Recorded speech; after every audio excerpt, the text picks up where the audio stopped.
Hey VC, happy Saturday. So this is the time of year I really start to get cabin fever. This past week in Omaha, weather-wise, has been awful. It's like every other day we've been getting snow or ice.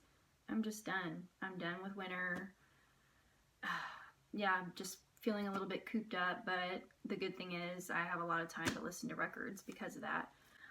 First, I want to give a shout out to David at Nazz Nomad. He gave me a huge shout out. I was wondering why I was getting so many more subscribers. It's because he kind of mentioned me, or he did mention me in his video, his last video, and I just so appreciate that. You're awesome. Thank you guys for subscribing and checking out my channel. I will be improving my videos, getting better over time, as he said. It's really weird talking to my phone by myself. So thank you for tuning in, and yeah, let's get on to the topic of this video, shall we? So I'm talking about Pete Townshend, and by far he's my favorite male songwriter, my favorite male guitarist, my favorite artist of all time, I would say. My musical exploration, I guess, started when I was 15 or 16, and it started with The Who and The Doors. Those were the two bands I heavily got into, and I probably first started listening to Pete Townshend's solo stuff a year after listening to all The Who. So yeah, Pete Townshend, some people don't like him. I notice he's not really mentioned on the VC at all. In fact, I don't think I've seen a single video where people have brought up The Who at all. What gives? Like, this man is a visionary, he's amazing. Yeah, if you really listen to his guitar playing, he uses a lot of jazzy chords. And I know this because when I first started playing guitar, I would download the tabs off the computer and print them out and try to play along. And I was like, oh, this is a really different chord here. And it's because, yeah, he used a lot of jazzy chords. I really love his chord structures. They tend to move me a lot. I don't know, I just love his strumming style. His acoustic playing is out of this world. So yeah, I'm just gonna give Pete some praise today. I'm gonna refer to him as Pete because he's just my favorite and I've listened to him for a long time. Alright, let's start off with my favorite album. And this might be a strange choice, but it's All the Best Cowboys Have Chinese Eyes. This would be his, let's see, fourth album. Yeah, I guess it would be his fourth. I think this came out in '82. It's very new wave influence. There's a lot of synths. So critics didn't like this album. They thought, once again, Pete was being pretentious, but he's Pete Townshend. He can be pretentious. I thought the songwriting on here was very sincere, and there's some beautiful songs as well. I love the song The Sea Refuses No River. There's a beautiful harmonica component to that song. Two other songs I really loved are Somebody Saved Me and Slit Skirts. So I think it's an underrated album. Very 80s sounding, but classic Pete. Alright, so my second favorite album of his, and I don't have this on vinyl, every time I see it in a record store, it's in really bad condition, and that's Who Came First. This is his first solo album. Came out in 1972. This version I have has, let's see, 6 bonus tracks, which I really enjoy. On April 20th, they're reissuing this album with, I think, 8 unreleased bonus tracks, so that's something to look out for sure. So my favorite Pete song is on this album, and it's called Pure and Easy. It's the first track. I just love the lyrics. I love the instrumentation. The bridge in Pure and Easy is very majestic. It's just one of my favorite songs ever. And The Who have recorded that song several times and also have played it live, but I find myself coming back to this version on here where Pete sings it. And also there's a box set that came out in 2000 called Lifehouse Chronicles, and that has basically all the demos from the Lifehouse sessions. If you don't know, Lifehouse was a big concept Pete had, and a lot of the songs from that concept showed up on the massive album Who's Next. So some of the songs from the Lifehouse concept are on here. But the Lifehouse Chronicles, yeah, I think the first 2 discs are all demos. Amazing stuff. I've heard the stuff on YouTube. The box set goes for around $200 or so. Anyway, this is a very personal and spiritual album that came out in 1972. It's dedicated to his spiritual guru, who was Meher Baba. Now, Meher Baba was like an avatar, so he claimed he was God in human form. He had a lot of followers. So this album, like Parvatigar, I have trouble saying that, I don't know why. That's the last track on this album. It's like based on a universal prayer from Baba. So, but there's a lot of really good songs on here. Ronnie Lane even has a song on here called Evolution. And my favorite songs, obviously, Pure and Easy, Let's See Action, Time is Passing, and Sheraton Gibson. Sheraton Gibson is a great acoustic track. So, yeah, this is my number 2, Who Came First. Alright, moving on to the most well-known Pete Townshend solo album, and that's Empty Glass, right here. So, this would be the first proper solo album, meaning he wrote all the songs on this record. You'll probably recognize Let My Love Open the Door. That's like the huge hit from this one. Great guitar playing on here, great lyrics.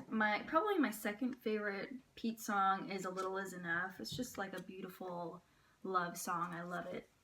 So yeah, check this one out. It actually kind of rocks. Gonna Get Ya really rocks. And I Moved. That song was actually written for Bette Midler, but I think she turned it down for one reason or another. I didn't read all into that. That's kind of interesting. So yes, Empty Glass. Alright, so the next album that I really like is White City. This came out in '85. Highly underrated album. It's a loosely based conceptual album. So basically Pete Townshend grew up in this area of West London called White City. He sings a lot about cultural conflict and violence. And actually, you Pink Floyd fans, David Gilmour plays on this record. There's a picture of them. He plays on White City Fighting. Well, actually, it's like an original of Gilmour's. I found something on Wikipedia I'm going to read. It says the track White City Fighting originated as a composition written by David Gilmour for his second album, About Face. He asked Townshend to supply lyrics but felt that he couldn't relate to them, so Townshend used the song instead with Gilmour playing guitar. Kind of cool. But anyways, if you haven't heard it, I've seen it at a lot of record stores. You can probably find it. Yeah, but I don't think it gets the credit it deserves.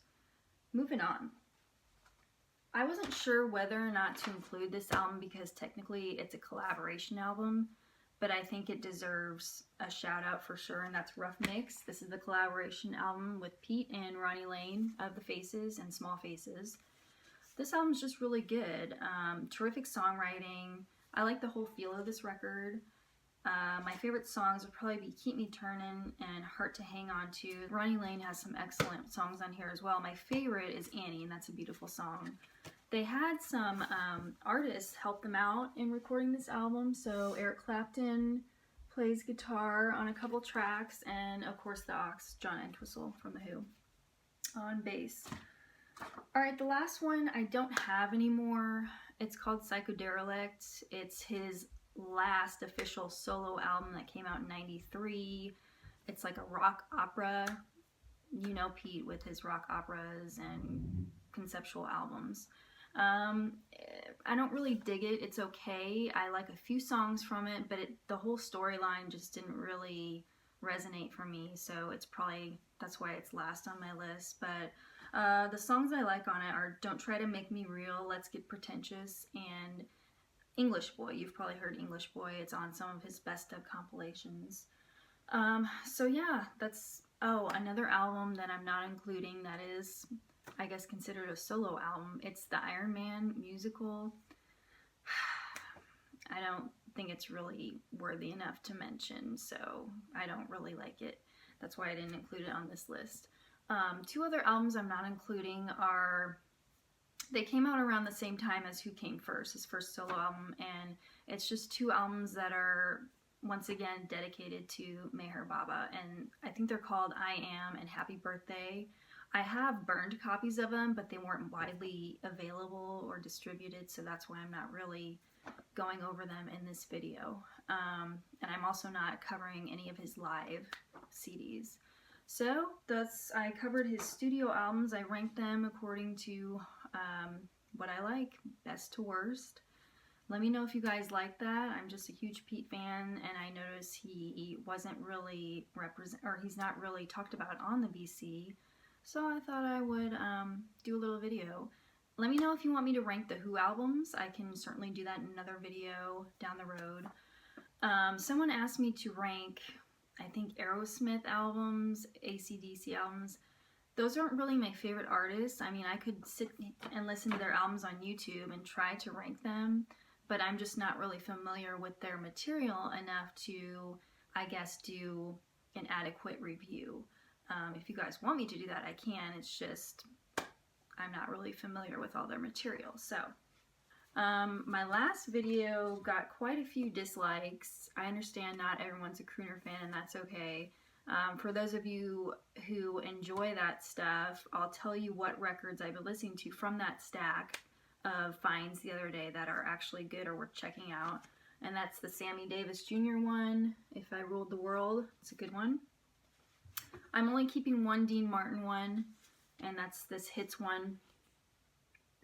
The rest of them, the sound quality was really bad, or they're just not really choice records in my opinion. Alright, the Sinatra ones, I really like 4 of them, and that's the Sinatra and Strings. I think this came out in '62.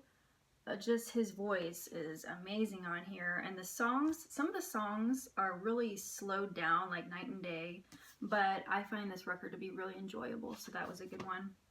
And of course the Definitive Sinatra, really rare stuff. I'm happy to have this.